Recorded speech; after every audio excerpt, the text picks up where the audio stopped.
76% of Americans live paycheck to paycheck, not because they do not earn enough. The median household income in the United States has risen, adjusted for inflation, over the past 50 years.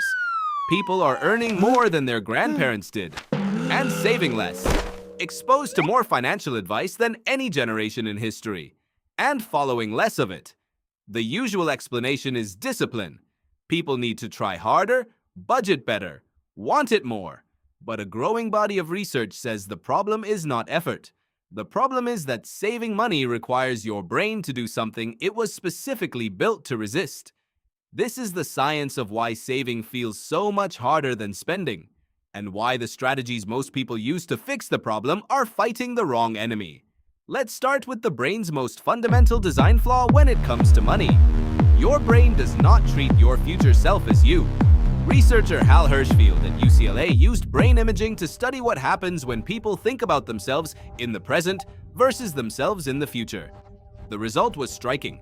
When participants thought about their current selves, a region called the medial prefrontal cortex, a brain area associated with self-referential thinking, activated strongly. When the same participants thought about themselves 10 years from now, that region's activity dropped. It dropped to a level similar to what appeared when they thought about a complete stranger. Your brain processes your future self the way it processes someone you do not know. Saving money for your future self is, neurologically, closer to giving money to a stranger than to keeping it for yourself. This is not a metaphor. This is a measured neural response. And it explains a behavior that every financial advisor has encountered and none of their spreadsheets can fix. People know they should save. They agree they should save, they plan to save, and then they do not, because at the moment of decision, the brain is being asked to sacrifice a real reward for a person it does not fully recognize. The connection to impulsivity goes deeper than most people realize. Psychologist Walter Mischel at Stanford University ran what became one of the most famous experiments in psychology, the marshmallow test. A child is placed in a room with a single marshmallow. They are told that if they wait 15 minutes without eating it, they will receive a second marshmallow. The test was designed to measure delay of gratification, the ability to resist an immediate reward for a larger future one. Mischel followed those children for decades. The ones who waited longer went on to have higher test scores, better health outcomes, and greater financial stability as adults. The study was interpreted as proof that self-control is a character trait, that some people simply have more of it, and that this trait predicts success. But later research complicated this picture significantly. When scientists controlled for the socioeconomic background of the children, much of the predictive power disappeared. Children from wealthier, more stable households waited longer, not necessarily because they had more self-control, but because their experience had taught them that promises would be kept. Children from less stable environments ate the marshmallow sooner, because their lived experience told them that waiting usually meant losing. The ability to delay gratification was not a fixed character trait. It was a rational response to how trustworthy the environment had been. And this finding maps directly onto saving behavior in adults. If your experience of financial systems has been stable, if money in the bank has stayed there, if institutions have kept their promises, your brain learns that the future is worth investing in. If your experience has been the opposite, if savings have been wiped out, if the system has not been reliable, your brain learns that the present is all you can count on. There is a formal term for how the brain devalues future rewards: hyperbolic discounting. Behavioral economist David Laibson at Harvard University has documented this extensively. Hyperbolic discounting means that the value your brain assigns to a future reward drops steeply at first, then levels off. $100 today feels significantly more valuable than $100 tomorrow. But $100 in 30 days feels almost the same as $100 in 31 days. This is irrational by any economic model, but it is the brain's default setting. And it creates a systematic bias against saving, because saving always means trading a vivid, immediate, real reward for a future one that the brain cannot feel with the same intensity. The present is high resolution. The future is blurry. And the brain always chooses the sharp picture. Neuroeconomist Samuel McClure, whose work we covered in a previous video, demonstrated this at the circuit level. Immediate rewards activate the limbic system, the brain's fast, emotional, dopamine-driven reward circuitry. Delayed rewards activate the prefrontal cortex, the slower, more deliberate planning region. When the two are in direct conflict, and every savings decision is exactly this conflict, the limbic system tends to win. Not because you are weak, because it fires first, fires harder, and has millions of years of evolutionary momentum behind it.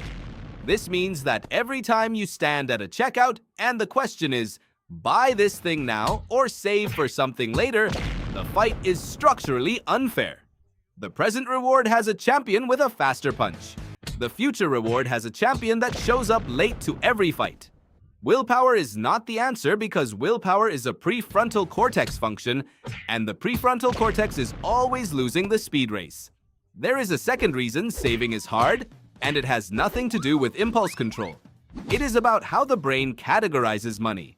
Economist Richard Thaler, who won the Nobel Prize for his work in behavioral economics, described a phenomenon he called mental accounting. People do not treat money as fungible, meaning interchangeable. They mentally sort it into categories: rent money, fun money, savings, emergency fund.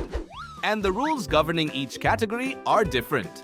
$1 in the fun jar does not feel the same as $1 in the rent jar, even though they are identical. This is why someone can have credit card debt at 18% interest while simultaneously holding a savings account earning 1%. Economically, they should use the savings to pay the debt, but mentally, the savings jar has a different label, and the brain resists moving money between categories, even when the math demands it. Thaler's insight was that these mental accounting errors are not random.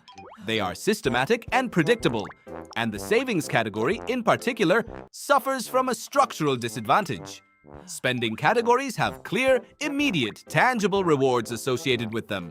The savings category does not.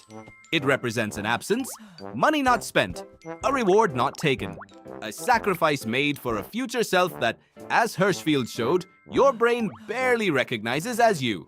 Saving money produces no dopamine hit. There is no notification, no package arrives, no experience happens. The brain's reward system gets nothing, and a system that gets nothing eventually stops prioritizing the behavior that produces nothing. This is not a failure of character. It is the brain correctly applying its reward learning algorithm. Behaviors that produce rewards get repeated, behaviors that produce nothing get dropped. So what actually works? The research consistently points in one direction. Do not fight the brain. Redesign the environment so that saving happens without requiring a decision. The most powerful example comes from the work of Thaler himself, together with legal scholar Cass Sunstein. They proposed a concept called libertarian paternalism, most famously applied to retirement savings through automatic enrollment. When employees are automatically enrolled in a 401k plan and must opt out rather than opt in, participation rates jump from roughly 30% to over 90%. The default changed. The behavior changed. The brain did not. This is the single most effective savings intervention ever documented, and it works precisely because it removes the decision. The limbic system never gets a chance to fight the prefrontal cortex because neither one is asked to make a choice. The money moves before the brain engages. The system is designed around the flaw instead of against it. Behavioral economist Shlomo Benartzi, working with Thaler, extended this principle into a program called Save More Tomorrow. The idea is simple and leverages every bias described in this video. Employees commit now to saving a percentage of future raises, not current income, future income. This works because the commitment is made by the present self, but executed on money that does not yet feel real. The loss aversion that blocks current saving does not fire because nothing is being taken away now. By the time the raise arrives and the saving kicks in, the new income has never been experienced as spendable, so the brain does not register it as a loss. The results were dramatic. Participants who joined Save More Tomorrow nearly quadrupled their savings rate over 4 years. Not because they became more disciplined, because the system was designed to work with their brain instead of against it. The principles that emerge from this research are clear. First, automate everything. Every savings decision that requires active choice is a decision the limbic system can win. Remove the choice. Second, make the future self-visible. Hirschfeld found that when people were shown digitally aged photographs of themselves, their willingness to save increased measurably. The future self became less of a stranger and more of a person worth investing in. Third, never frame saving as sacrifice. The brain hears sacrifice as loss, and loss aversion will fight it. Frame saving as paying someone you care about, because once you have seen your future self's face, that is exactly what it is. Your brain was not built to save. It was built to survive the present, to seize what is available now, to treat the future as an abstraction that may never arrive. For most of human history, that was the correct strategy. Food spoiled. Environments changed. The future was genuinely uncertain, and hoarding resources for a tomorrow that might not come was often less adaptive than using them today. But you no longer live in that environment. The future will almost certainly arrive. And the person waiting in it is you, even if your brain cannot quite feel it yet. The 76% are not failing. They are running software built for a world that no longer exists, inside a financial system that was not designed to help them override it. The fix is not more willpower.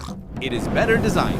And the first thing worth designing is a system that stops asking your brain to do the one thing it was built to refuse. The marshmallow is right there. Your brain will always reach for it. The only question is whether someone has built a system that moves it out of reach before your hand arrives.